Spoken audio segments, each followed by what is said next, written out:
हर किसी की ज़िंदगी में एक समय ऐसा आता है जब हमारे सामने किताबें तो खुली होती है पर दिमाग बंद सा लगने लगता है। जहाँ हमारे हाथों में कलम तो होती है मगर आत्मविश्वास कहीं खो सा जाता है और उस पल का नाम है एग्ज़ाम। नितिन अपने कमरे में बैठा हुआ था और टेबल पर सामने किताबें खुली हुई थी। नोट्स इधर उधर फैले हुए थे लेकिन उसकी आंखें बार बार एक ही लाइन पढ़ रही थी।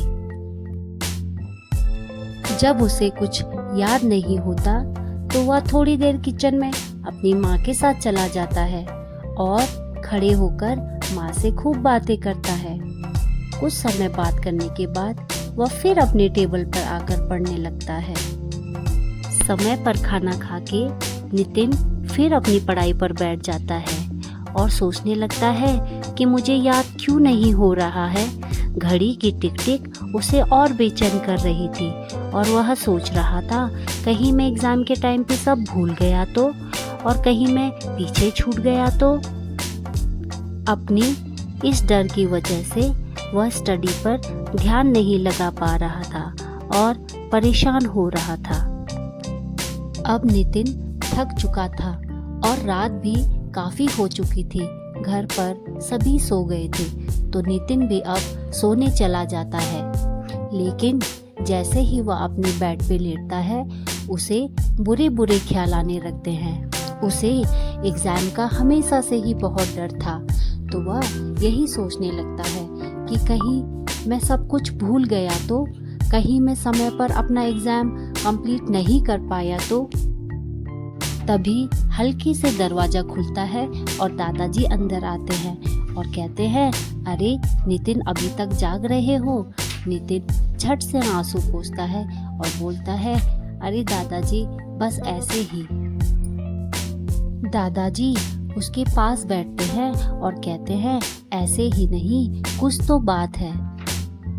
नितिन ने धीरे से कहा, दादाजी मुझे एग्ज़ाम से बहुत डर लगता है। दादाजी नितिन का हाथ पकड़ते हैं और कहते हैं, जब मैं छोटा था तो मैं भी एग्ज़ाम से बहुत डरता था और कभी कभी तो वहाँ एग्ज़ाम में सब कुछ भूल जाया करता था। यह सुनकर नितिन मुस्कुराता है और कहता है, दादा आप भी? दादाजी हंसते हुए कहते हैं, हाँ लेकिन एक दिन मैंने अपने डर को समझ लिया। डर क्या है पता?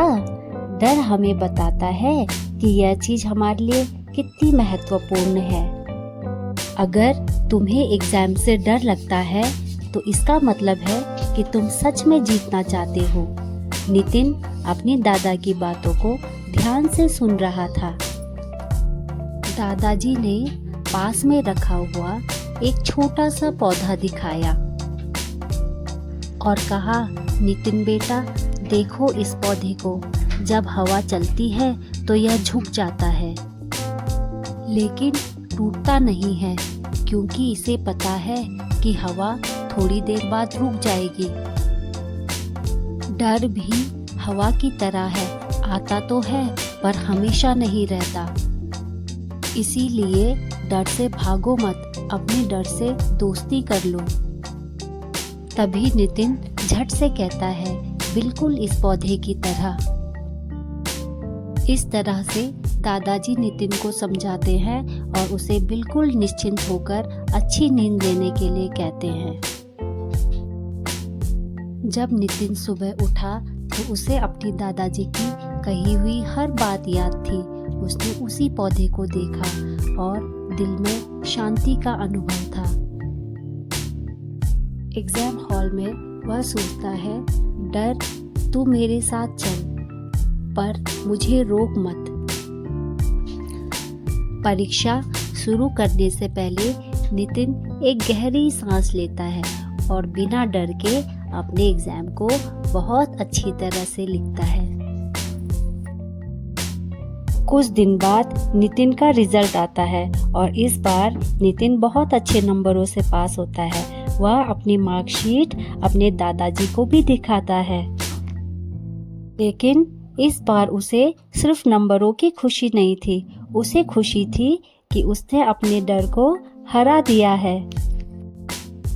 तो बच्चों, किसी भी एग्जाम से डरना गलत नहीं है, पर डर के रुक जाना गलत है। डर को पॉजिटिव लेकर उसे अपनी ताकत बनाओ, फिर हर एग्जाम आसान लगेगा और हमें सफल होने से कोई नहीं रोक पाएगा। Thank you for watching. Bye bye.